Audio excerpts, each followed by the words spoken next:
విఎస్ఎమ్మన్వల్లి. త్రిదళం త్రిగుణాకారం త్రినేత్రం చ త్రియాయుధం త్రిజన్మ పాప సంహారం ఏకబిల్వం శివార్పణం. త్రిశాఖైః బిల్వపత్రైశ్చ అచ్ఛిద్రైః కోమలైః శుభైః తవ పూజాం కరిష్యామి ఏకబిల్వం శివార్పణం. కోటికన్యా మహాదానం తిలపర్వతకోటయః కాంచనం శైలదానేన ఏకబిల్వం శివార్పణం.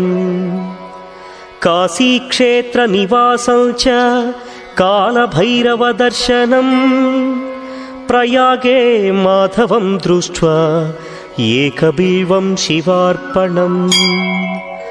ఇందువారే వ్రతం స్థిత్వా నిరాహారో మహేశ్వరా నక్తం హౌష్యామి దేవేశ ఏకబిల్వం శివార్పణం. రామలింగ ప్రతిష్ఠా చ వైవాహిక కృతం తథా తటాకాది చ సంతానం ఏకబిల్వం శివార్పణం. అఖండ బిల్వపత్రం చ ఆయుతం శివపూజనం కృతం నామ సహస్రేణ ఏకబిల్వం శివార్పణం.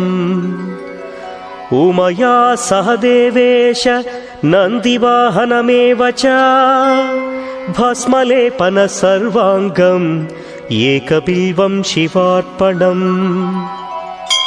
సాలగ్రామేషు విప్రాణాం తటాకం దశకూపయో యజ్ఞకోటిసహస్రస్య ఏకబిల్వం శివార్పణం. దంతికోటిసహస్రేషు అశ్వమేధశతక్రతౌ కోటికన్యా మహాదానం ఏకబిల్వం శివార్పణం.